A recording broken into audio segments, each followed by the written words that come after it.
Hello, my darling hearts. It's GAPS coach Emma here, Timeless Cookery. And today I am blessed to be joined with the wonderful Sally K Norton. Thank you so much for joining me, Sally. This is fun. I'm looking forward to our chat today. Me too. I'm just going to give a little bit of background for the people because I must have watched about 20 of your interviews. So I know your backstory quite well because I know you decided at the age of 12 to study nutrition and that you have a Bachelor of Science in Nutrition from Cornell University and a Master of Public Health degree from the University of North Carolina, and that you've managed Nutritional Institute of Health funded programs at the UNC Medical School and done all sorts of amazing other things to do with nutrition, but you were still very poorly. And then you went through an outrageous list of symptoms and overcame them to a large degree. And now you're helping people who are overcoming oxalate poisoning. So this is what I would like to talk with everybody about today. I just love on your website, you have this phrase, how to triumph, be fierce in your self-care. I just love that. I love it. You've got to be fierce with it. It's like, otherwise it's going to kill you, isn't it? It takes a lot to hold on to taking care of yourself. There is a certain ferociousness to it that you really have to say, no, I'm going to take care of me and fit this in no matter what drops off my day today. You can't make yourself the last priority or you'll never get anywhere. That's what I'm always telling my people and saying, listen, mamas, because I help a lot of mothers with damaged children. And the mothers are basically saying, I'm doing this, I'm doing GAPS, gut and psychology syndrome for my children. And I say, well, hold on a minute. When the plane's coming down, you've got to put on your oxygen mask first before you can help the kids. And if you're a GAPS mum, you've got GAPS kids because it's your microbiome that you're giving to the children. And it's the microbiome that is the core of our immunity. And it's the microbiome that's getting trashed by oxalate toxicity, isn't it? Yeah, oxalates are causing lots of havoc with all kinds of aspects of immunity, including what can survive in your gut. And you know what gets me? When I first learned about this, which was very recently, it was a lecture. We have ongoing trainings as GAPS practitioners and GAPS coaches. I'm a GAPS coach. And Mary Ruddick gave a talk about oxalates last November as part of my ongoing training. And it was the first time I ever heard of it. And I was just, okay, this sounds terrible. So then I created a little course called Good Mood Foods and Plant Toxins. And I took a deep dive and I studied your work and I studied the work of Paul Saladino and some other people about lectins, about phytates, saponins, oxalates, all these plant toxins. But it's the oxalates that really got me because they are like shards of glass that get stuck in us and can wreak havoc on a cellular level throughout the body. So the symptoms can manifest as virtually anything, I hear.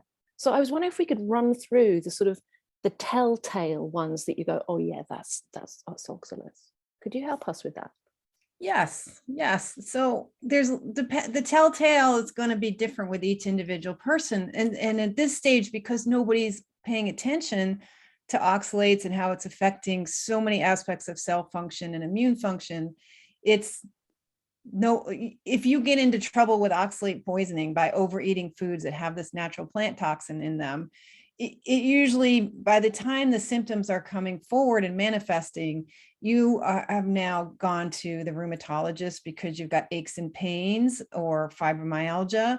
You've maybe seen a neurologist for your headaches. If you're one of the 15% of people who get urinary tract problems, you may have had a kidney stone, but a lot of times it's more like pelvic pain or repeat yeast infections or urinary tract infections, or getting to be where your nighttime arousals because of having to pee at night, this kind of bladder irritation. So the patterns that we end up in are often inflammatory in nature, often joint and muscle pain, or neurological issues like starting to have trouble with mood or brain function, or weird spasm things you don't think of as spasms. For me, I was getting hiccups at bedtime. I used to get hiccups my whole life. I woke up with hiccups. I went to bed with hiccups all my childhood. That was a massive thing for me. Wow. Did you eat things like peanut butter and potatoes as a child, or other high oxalate Potatoes, foods? potatoes, greens, probably a bit of greens. But my mum was pretty good with the stock pot. But yeah, beetroots. I loved beetroots. Beets, yeah. See, by the end of the day, you've had 3 meals potentially with oxalate in them. And so by bedtime, you've had enough time to absorb the oxalate in the foods into the bloodstream. So that's when your oxalate level is the highest. So if you have symptoms at bedtime, like the hiccups and restlessness or belching or just bloating is worse at that time of day, that can just be a sign of the electrolyte disturbance that the oxalic acid that's getting in. It's a chelator of minerals. It grabs the calcium and disturbs the electrolyte balance in the blood, which starts disturbing both muscle function and nerve function. And you can get these twitches or spasms, and a hiccup is a spasm. I used to have a twitchy eye the whole time as well. My eye was like that, bing, bing, bing, bing, bing, bing, bing, bing, bing.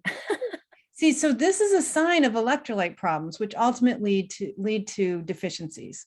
And if you have a high oxalate diet, which most modern people do, you end up with calcium deficiencies, which turn into osteopenia and osteoporosis over time. And that's become epidemic because we're eating this calcium and mineral sucking acid in popular foods. Because that's what it does. It holds on to the minerals in your body so that they're not bioavailable to you. So what if the calcium oxalate crystal is not is just kind of roaming around your body, scratching up your surfaces like sandpaper, as you describe. If it's not doing that, it's actually sticking to minerals. And then so it comes in multiple forms. We usually talk about oxalate as oxalates because there's the acid form, which is a soluble ion that if it's dry and powdery, it connects with sodium and potassium. But then this ion, so salt ions, so the chemistry of this is, it from table salt. So if you put a spoonful of salt into water and stir it up, you won't see crystals anymore because those little chloride and sodium ions break apart and float as separate little charged particles. So oxalic acid spends most of its time as that separate little charged particle that has this negative charge that's attracted to the positive charge of minerals like calcium. And it can have 1 or 2 charges. So when it has 1, that's soluble, it still has a proton on it, which is an acid dropping thing. So it brings in this ionic mineral stealer that drops acid. And as it's stealing minerals and damaging tissues, it increases acid. So you end up with acidic metabolism. Yeah, it's an acid dropping, mineral robbing, disruptor that is so tiny, it gets into cells. And the whole electromagnetics of cell membranes and cell function and just biomolecules, the fat molecules, the protein molecules, they all depend on certain charges. The cells run on battery charges. And when you start grabbing calcium and other really critical electrolytes, it interrupts how the cells function. It starts changing whether you're reading the right part of the genome. It changes whether the cell's able to do what it's meant to be doing at a certain moment, because calcium inside cells is so critical to how the cell tells itself what to do next.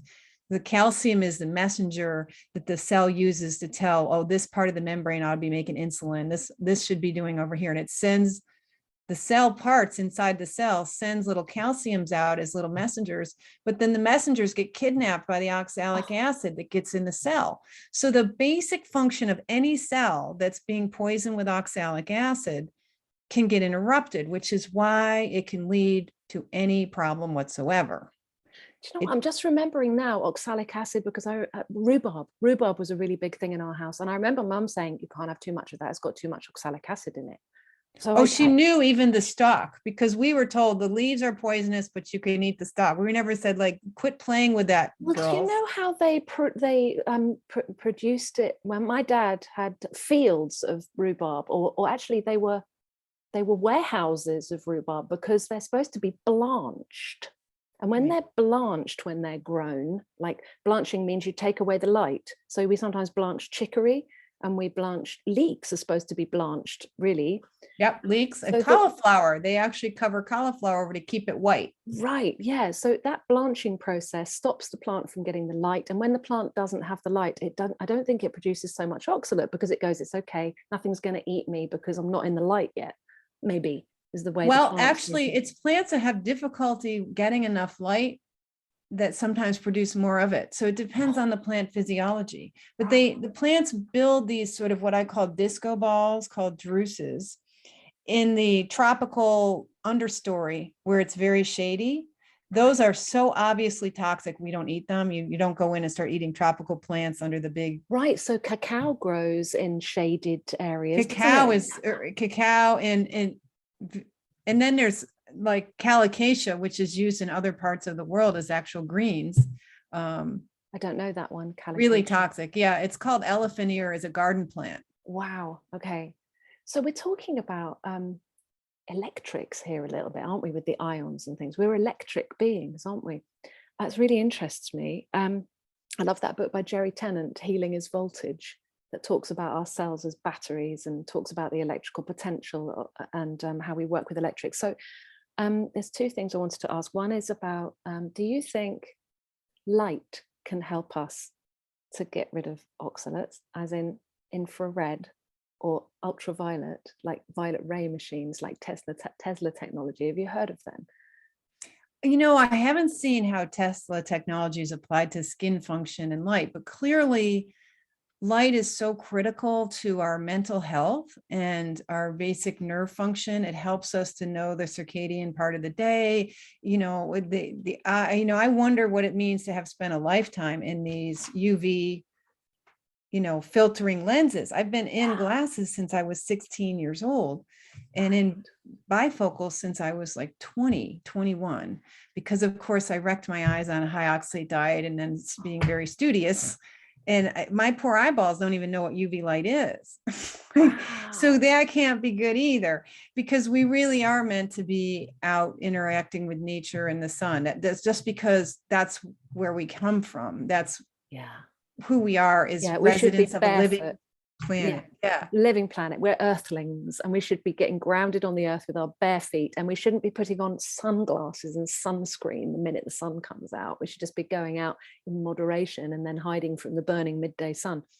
So talking about calcium, I was wondering about the red, just to go back, I was wondering about red, infrared, hot sauna-y type things. Does that help sweat out some of the crystals? Sauna is critically important. It's besides changing your diet, which is the number one thing, and helping to correct acidity and helping to correct the mineral deficiencies and cope with the periodic electrolyte disturbances that continue for a long time, because you still have this acid that's been grabbing the calcium mostly from your bones ultimately, and then setting up crystals, because once it grabs the calcium, it starts setting up these crystals, and that gets set up into areas where you've got injury, inflammation, infection. So anytime you have surgery or just wear out a few cells every day, which you do, there's always flagging, dying cells. But if you've had surgery or injury or something, those are the tissues where you're going to have more of these crystals forming and staying there, and which will continue to interrupt the ability for those tissues to heal. So another telltale sign, to go back to that initial question,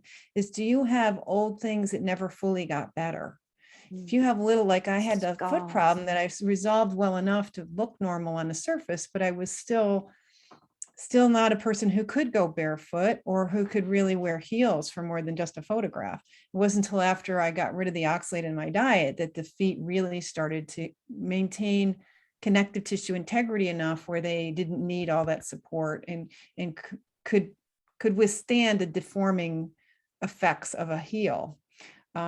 So let's get back to what the question, like I'm trying that basic understanding of this invisible tiny little 2-carbon molecule is going to get you where you are vulnerable, and it's going to impact your ability to heal things.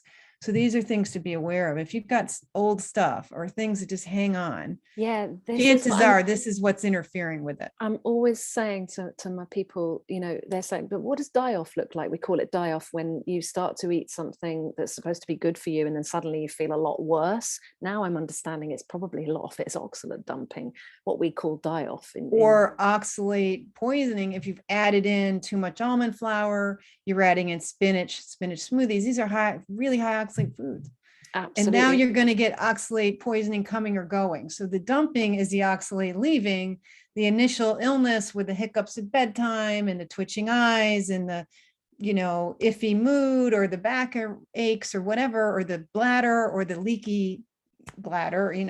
There's like frequent bladder, there's painful bladder, there's leaky bladder, all of that. And man, yeah, and I was talking to Low Ox Grandma today on Insta. There's this Low Ox Grandma on Insta. She's got an amazing, I think you guys know each other well. Yeah, she came to one of my group sessions and became a client, and she has been just a trooper in sharing her story and just cranking out funny content. And she's just wonderful. She's really lighthearted. And I learned from her today that we don't have to worry about a tenor lady, old lady nappies.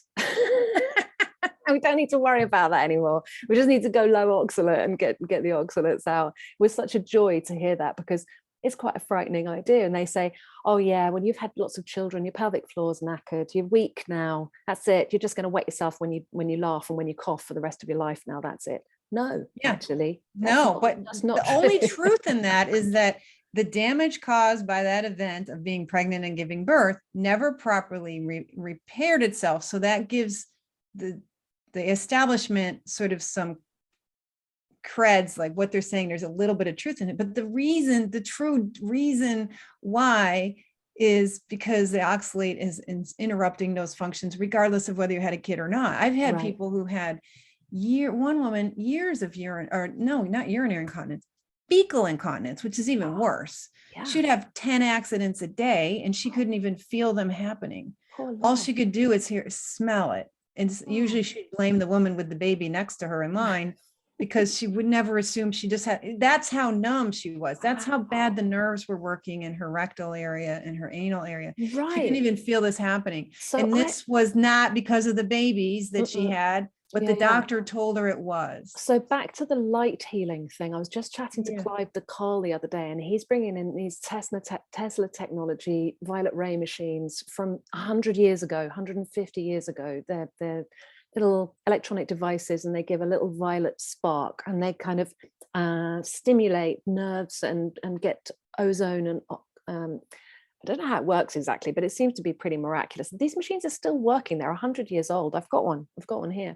Wow. He was saying that people who've been numb and cannot feel anything for years can suddenly get stimulated, that it starts to get things working again. So that's exciting. And also, and we even see that with the low oxalate diet, where people who or previously had nerve injuries and lost feeling are regaining that. So to join these things together, it's all going to work beautifully. You were saying about infrared saunas or saunas being key. Yeah, saunas. We want to get to how saunas are important, and also recognize that over interventions with things like electromagnetic pulsing and these devices and deep tissue massage, all these might over push the healing response the body has to the diet. So we'll get back to sauna because it's so important. Okay. But when you switch from eating a high oxalate diet, which is too much of this oxalate coming in, more than your body can handle, and it builds up over time. Now you have a body burden of oxalate in your bone marrow, where your cells are made, and your bones and your tissues and your tendons, and probably your teeth and eyes are the most common place in the kidneys. And of course, randomly anywhere else, anything that you've used. So now when you change your diet, your body wants to get rid of it. And if you over intervene with any technology, you can over encourage this excitement. The body can't wait to get rid of this stuff. You don't need to push it. The more you push it, it's very toxic. Any toxin, it's a dose that makes the poison. So you want to release this poison from your tissues very gradually and slowly in order for it to be safe. And if you are releasing it gradually and slowly, you don't necessarily see a ton of symptoms, But then if you go in and add a rhubarb pie accidentally or whatever, you forgot because you ate it your whole life and someone handed you a piece, of course you want that. You eat that, and then you've added to, so if you think of the bloodstream as a river upon which you're delivering all this oxalate back out of the body from your bones to the blood, to the urine, to the toilet, you get rid of it that way. But if the river of blood is full of oxalate and you add in a rhubarb dessert, now you've pushed it past what the body was sort of managing, like it was doing at capacity. And now you've overwhelmed the capacity, and you could disrupt the body's management of the clearing. So once you're on a truly low oxalate diet, you want to be consistently being aware, stay aware. Don't just suddenly go back to almond, whatever. So what's the best source for people to look for high oxalate foods, in your opinion? I found the Oxalator, an app that sort of lists things. It's not that great. Oxalator app has a lot of the same mistakes that are floating around. And I'm going to be releasing a database-based data product for my website soon. Great. It's just taken 3.5 years of programming to get the database really functioning well. Right. And I'm so review all the data to your book, which is coming out and in December. I can't believe we have to wait that long. Is it already written? It's already written. It's finally done. And they won't let us have it until December. It takes a while to work with a publisher. Right. You'd be surprised how long it takes. They got the manuscript in June last year, early June, and they took them 5 months to read it, to get around to reading it. This so is then such crucial information that everybody needs. I mean, just when I found out that some of the everyday foods that nearly everybody is eating, potatoes, chocolate, that's what you find at all the checkouts on all the shops of all the streets of all the towns of all the world. And everybody, I mean, when I was a teenager, all the world. The whole world. I would drown my sorrows in a huge bag of crisps with a bar of chocolate and a beer and watch a Disney film. That was my idea of, like, an escape. That's the iconic situation we're in. We're kind of escaping our way out with the joyful entertainment while meantime unawarely harming ourselves in such a deep way. It's really sad. One thing I was happy to find out when you spoke about the fact that oxalates stick to the calcium, and we need the calcium, don't we? Because when our bodies go right action, with the minute you just move your muscles, there's a flush of calcium into each cell to actually get your muscles to move. And so if the calcium is bound up, how are you going to get that energy? Your body's paralyzed. That's right, one exactly. reason and everyone's like, why it paralyzes animals. So the plants use it to paralyze the insects or to stun them so their nerves and muscles don't work correctly. Wow. Yeah. Wow, man. Yep. So you can get, like, I think that's what's going on with you get either chronic constipation because you got basically fibromyalgia of the colon, or you get this chronic spasms where you get like the diarrhea. Right. So either one is like, it's hyper reactivity of the nerves creates a spasm disorder, and then sort of broken nerve/muscle relationship creates a almost like an intestinal obstruction problem, or other kinds of fibromyalgia knots where you get, constant tone in a muscle that can't really relax properly. Right. So we know that calcium and magnesium work together. And one of the things we do on the GAPS protocol is we're really into the fermented dairy, fermented for over 24 hours. So the lactose is mostly pre-digested and you're loaded with probiotics, and the cultured cream and things is high fat, and that's what we're aiming for on GAPS, because we're no grains, thankfully, with no lectins, because that's another plant toxin that's causing amyloid plaques in the brain and sticking to our hormones, so not letting off. Huge leaky gut. I mean, if you want to wreck your gut and get permanent IBS, to eat undercooked beans, that'll do it. Yeah, that's what I did. Okay, man. So luckily we're eating high calcium dairy on GAPS, which I think has been my saving grace. I don't think I would be where I am today if I hadn't been on the fermented dairy for at least the last 8 years or something. And so many people are saying they're lactose intolerant, but everyone's intolerant to pasteurized dairy because it's indigestible. But so I think that's one of the saving graces of the GAPS protocol. Are you familiar with the GAPS protocol? Yes. So, well, Elaine Gottschall did SCD diet. And then GAPS took it to the level of thinking about fermentation and broth and things like that. As you know, the microbiome piece was not part of Elaine's original ideas, I don't think. Yeah, So Elaine yeah, I Gottschall, don't that use was it much breaking the anymore vicious because it's, cycle, wasn't it? pardon? That was Elaine Gottschall's, was the lovely book from the 1930s, Breaking the Vicious Cycle, where she I brought her think it was daughter. I think it was more recent than that.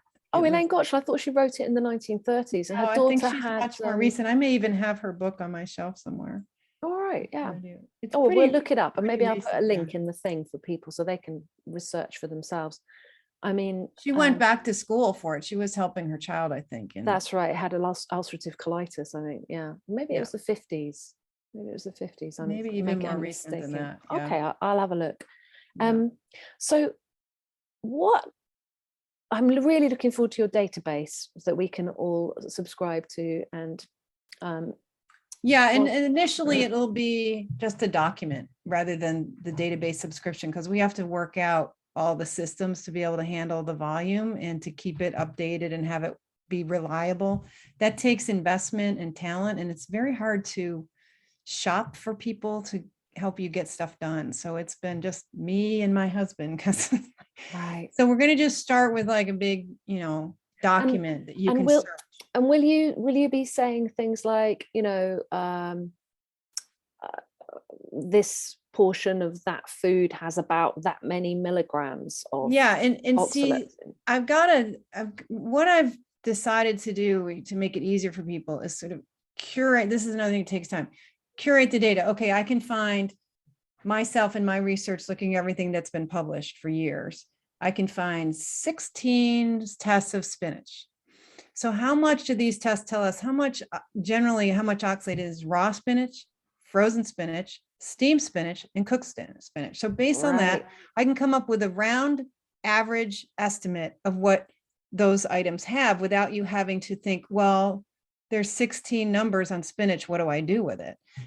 So I'll have like that, plus in the thing, you can look up all the other tests and the real tests, but rounding them off, beet greens and chard, which are the same thing, about 1,000 milligrams per 100 grams of weight. Basically, we just shouldn't be eating them, basically. Absolutely. We should not even be considering them human food. We knew this 100 years ago, that it caused severe deficiencies in infants, and it was really dangerous to give to infants, but we're like, well, but maybe there's vitamin A in there. Well, there's no vitamin A in a green. That's beta carotene or carotenoid. You're very forgiving, Sally, to say, they say, oh, well, they actually created Popeye to promote eating spinach. I'm not sure they did. I think they took advantage of this guy who had a weird sense of humor. He used food, olive oil and sweet pea, and the burger character, I forget what he was called, Bruno or something. And he just had this weird idea of sort of comic figures and tied it to food. I don't know where he got. What was happening at the time was that we were having a pellagra.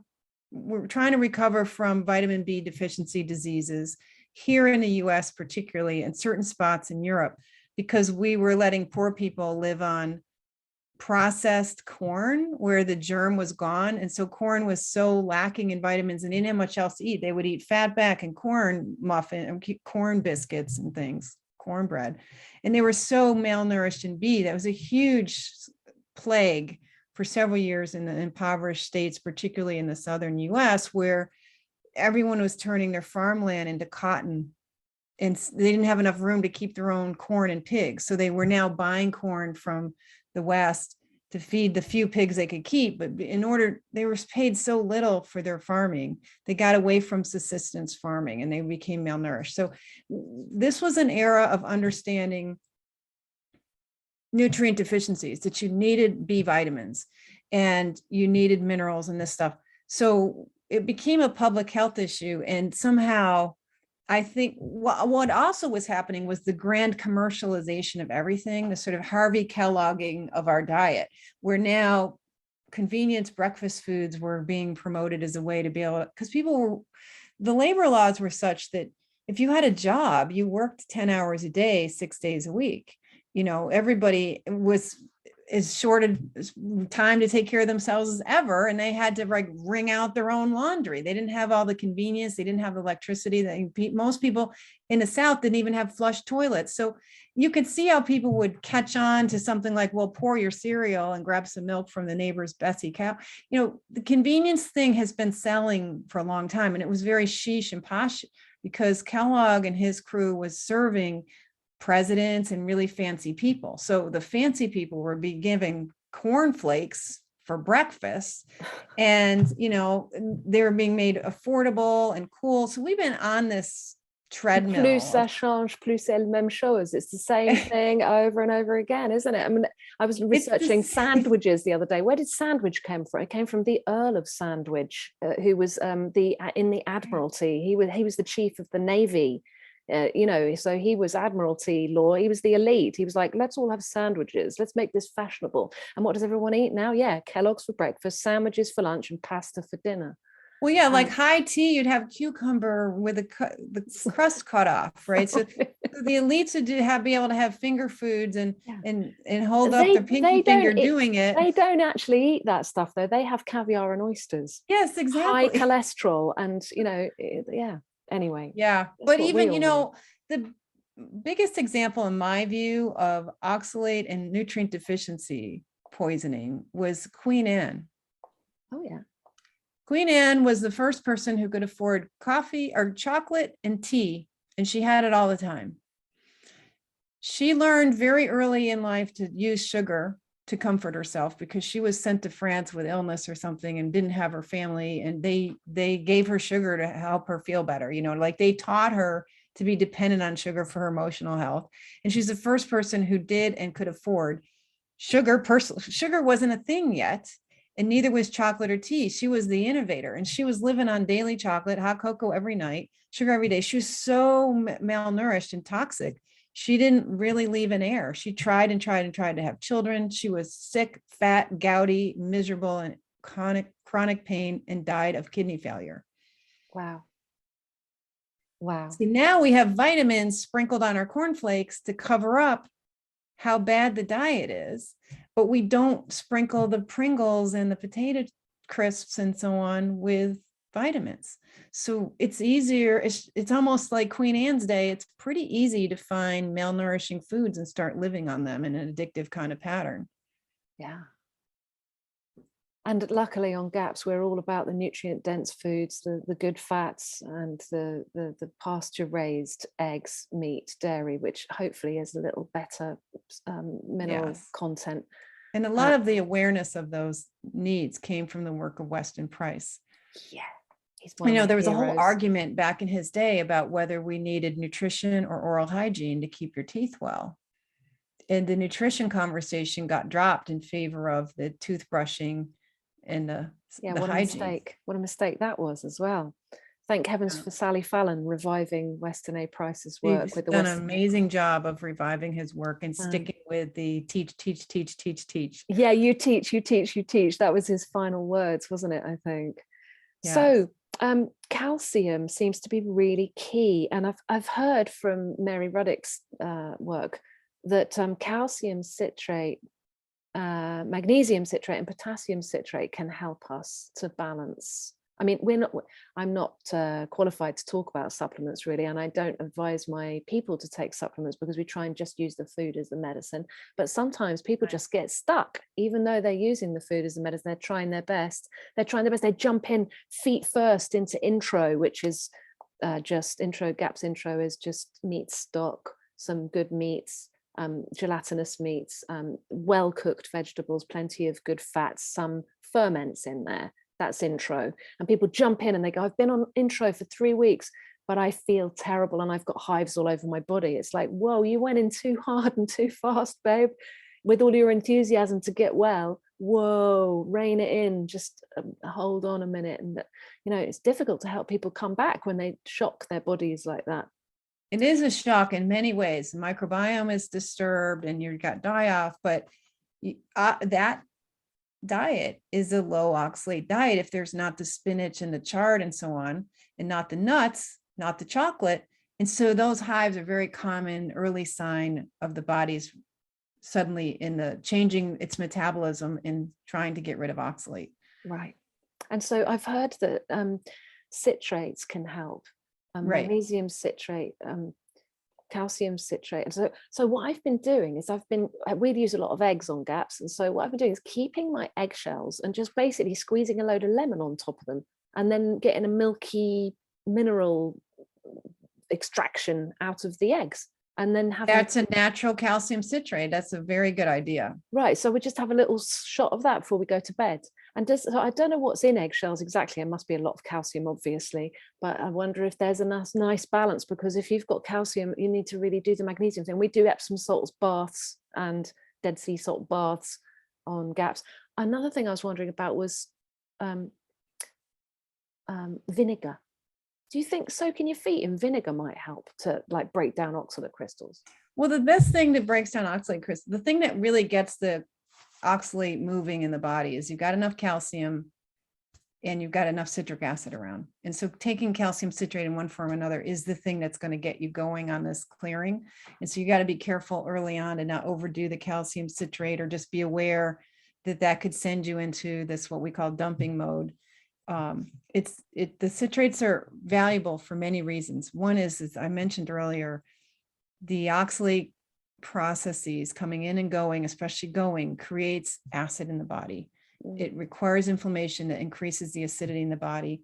So often you want to alkalize, and the citrate is alkalizing because the liver turns some of the citric acid into bicarbonate, which is like baking soda. It's so topsy-turvy, isn't it? And because you go acid, lemon's acid, and then when you take it in, it's so hard strange. to think about that. Yeah, so citrate's very alkalizing, and it allows the body to release more citrate from the urine because you're more alkaline. And the citrate in the urine prevents the calcium oxalate from clumping and causing stones. So it's really important to prevent you from having kidney stones. Magnesium also. The magnesium helps keeps the oxalate in its ionic acid form rather than forming calcium oxalate. If you see cloudy urine, though, that means you do have calcium oxalate, little fine crystals in there that are refracting light, unless you've got a frank infection, which usually you have infection-like symptoms and it's not really an infection. So don't keep adding antibiotics every time you think you got a UTI, because that's probably not what's going on. Yeah. So that cloudy urine is another sign that your body's releasing a lot of oxalate. Okay. And So I always had cloudy urine for years and years and years, and would turn in samples to the doctor they used to do annual checkups. They sort of dropped that these days, but instead they do pelvic stuff when you're a grown lady. I guess they don't care about the rest of you anymore. It's just your crotch.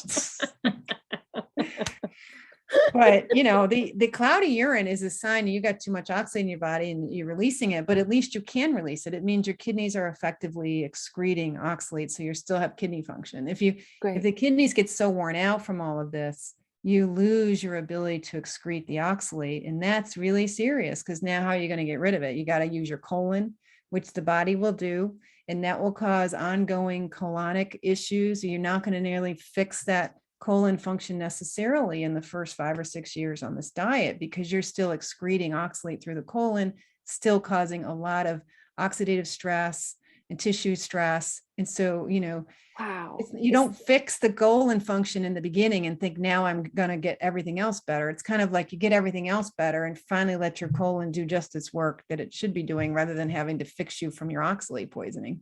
Right. Oh my God, Sally. So, and I have a question for you. There's a big movement of people, and this goes back centuries, I think, who are talking about urine therapy, as in they're taking their own pee and they're using it, they're drinking it, they're bathing with it, using it on their skin, doing all sorts of things with it. I think they have enemas with it even. And they're reporting that actually it's helping them feel a bit better because it's got stem cells in it, it's got minerals in it, it's got this, that, and the other in it, and it's structured water. It's already structured. This is the argument. And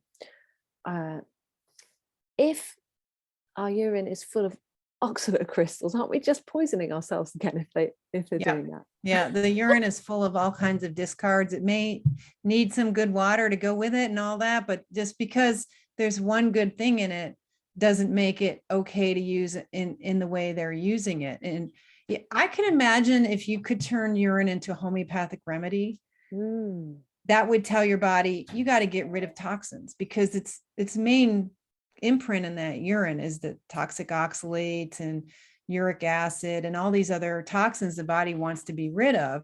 And so from a homeopathic standpoint, I think you probably could do something with urine, but it's never made any sense on its face to be drinking a discard product, drinking from the discount Some pile. people But call it the water of life. In some cases it does. I mean, people use fecal therapy now to try to correct dysbiosis, right? So that's eating recolonize. Well, yeah, it's actually having an enema with the poop, I think. Oh, I think that's what they do. well, they do actually put it in tablets too, and really eat it. I had no idea. Yeah. So, you know, and there's a history of eating soil. We used to call it pica, like it's some bad behavior, you eat dirt. But if you need minerals and you're pregnant, you want to eat dirt because you need more minerals. So there's, on the face, there are weird things that sometimes are helpful. So there may be some grain of truth in some of this idea of you, but it's not something you would do much or often and rely on it in the long-term health. It's just like, well, a vegan diet will make you feel good for a week or a month. You keep that up and you are going to be sorry if you live through it. You're in big trouble. I've been helping so many vegans to regain their health, and vegan parents who've been trying to do the right thing and brought their children up vegan, and then their baby teeth are black. And we've been bringing them back to, you know, they were going to go and have them all extracted at the dentist, and then we said let's just get them on the stock and some good meats. Let's just take the grains out, let's just take the sugars out and see what happens. And then new teeth came through, shiny pearly white, and you know, they didn't have to go through that trauma of having their teeth Wonderful. extracted. Do you document this on your website? Do you have pictures of all that?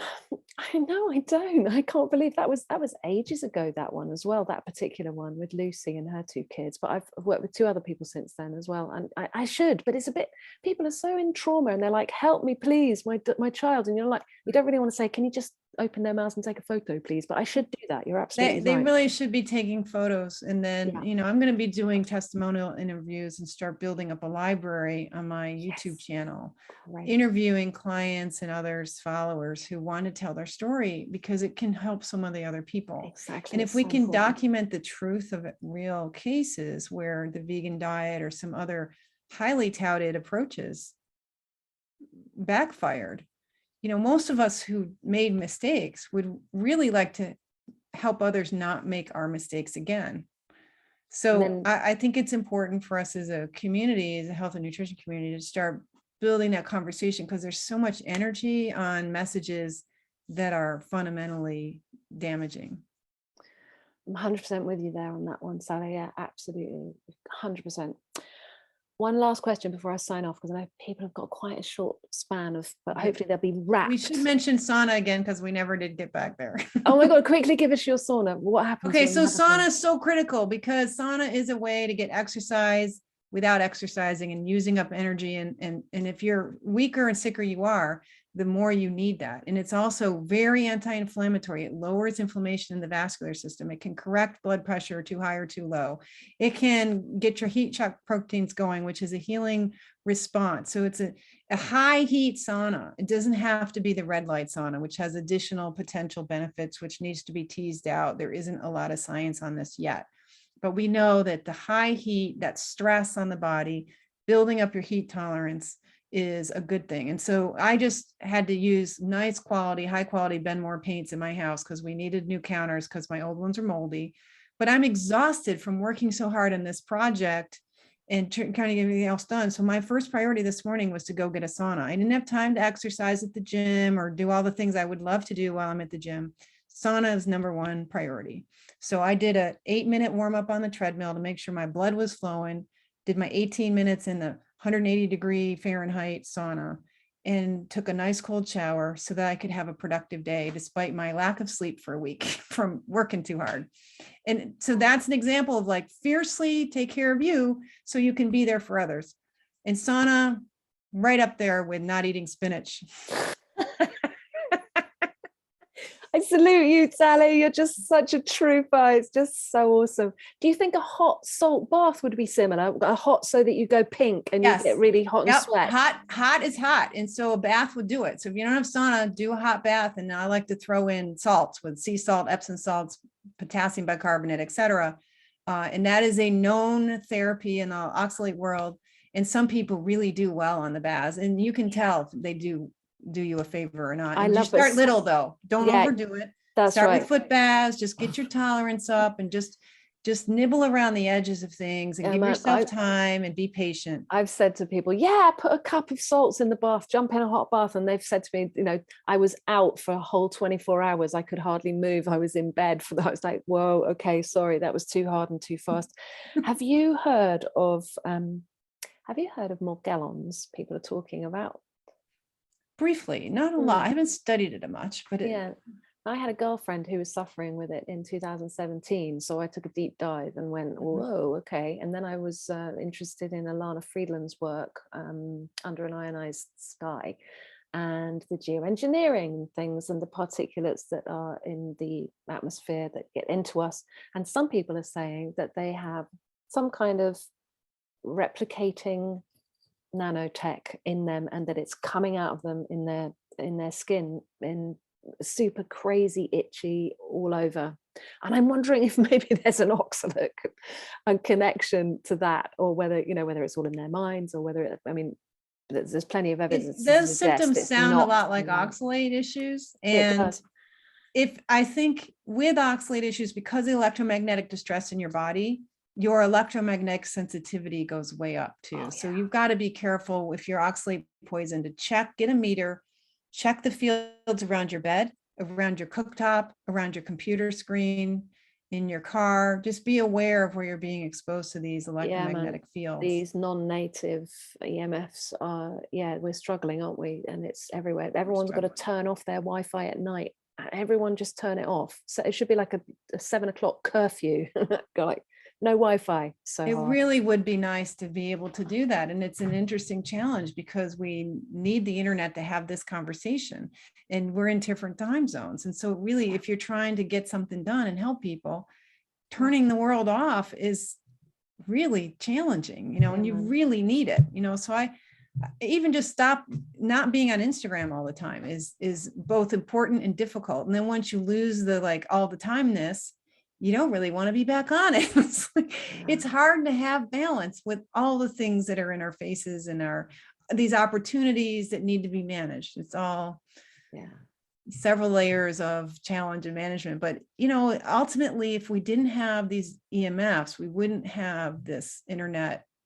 A lot of there's a good side and a bad side, but now we have to be super aware, and there's more things to track. And if you don't feel well, it all feels overwhelming.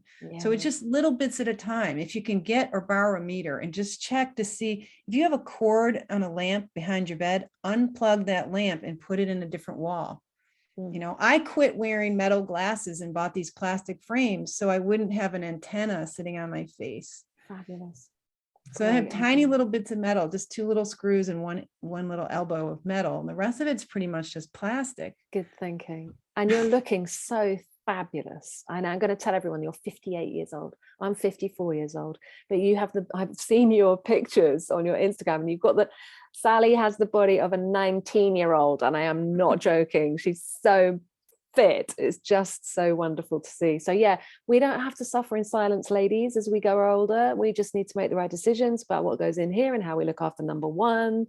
It's really, and we're going to be fierce because we're the Crohn's now. I mean, I've gone through menopause. I've got nothing to lose, right? Okay, I might die. My kids might die. Everyone's going to die anyway. It's like, I've got nothing to lose. So I'm really ready now to shout from the rooftops about these hugely important things. And I'm so grateful to have the opportunity to spend some time with you, Sally, and learn more. And I think I'm going to be joining your group just to come in and hear more and learn more. And how can people find you, Sally? And I'm so looking forward to your book. Your book is called Toxic Superfoods, and I can't believe we've got to wait until December for that. We do. And the publisher decided to take the recipes out of it, take the data tables out of it, and take the bibliography out of it. but there's still endnotes in it. And so all of that will be available through my websites. But the main website I have is sallyknorton.com, sallyknorton.com. And there's a lot of, in the shop page, there's a lot of free PDFs. You can get a really easy beginner's guide. You don't have to overcomplicate this thing. Just think about the list of worst offenders and low oxalate foods on that beginner's guide, and that will take you far. That will take you far. Okay. And then there's a cookbook there with 180 something recipes. So if you like a lot of side dishes, they're there. How to do a good salad dressing, how to work with an egg, which is its own little chapter, because the book there's no gluten in it. There's almost no dairy in it, but the dairy is like, okay, coconut milk or milk, and then the eggs are segregated into their own little chapter. So because we have so many allergies, so everything in there is like, you can do egg-free, soy-free, gluten-free, nut-free, bluff-free, it's free. And there's a lot of recipes and a lot of options there too. So that's so wonderful how you're helping people. And I hope a benefactor comes along and just dumps a whole load of millions of dollars in your lap so that you can just take this forward and reach a much huger, wider audience. But I've got a feeling there's some people out there who don't really want us to know this information, unfortunately, which makes me feel even more like shouting it from the rooftops. It's nice to have allies like you. It's good to meet a good friend every day. I love it. And so I'm just grateful that you took an interest and continue to share this with people, because it's, as you say, there's nothing more important than preventing people from poisoning their children or themselves. Life or death. I want to be a grandma one day, and I want there to be fit young men that are strong enough to, to take care of you, to lift you up. If you break something and you're a frail lady, you need young people coming up behind you who can look out for you. And it's beginning to be nerve-wracking to be an old dame, because the younger ones behind us are autistic and just unfocused and have issues. They're struggling. It's sad for us to see younger people struggling. You know what I'm saying? Yeah, exactly. Yeah. It's kind of life or death now, people. Got to take this really, really seriously. And it's fun to get healthy if you take it seriously, but it's just like, who doesn't want to feel light, young, and free? If you can undo your addiction to chocolate or some high oxalate foods, like, whoa, there's almost no price to be paid for that, except you're going to feel so great. It's so logical to people like me, but it's not to everybody. So be patient with those who struggle, but hopefully they'll catch on. We're going to get there. We are going to get there. All right, Sally, so much love to you. And thank you so much for joining me. And I hope we can maybe do this again sometime. That would be lovely. Very nice. Right. I appreciate you so much. Take care. Bye-bye.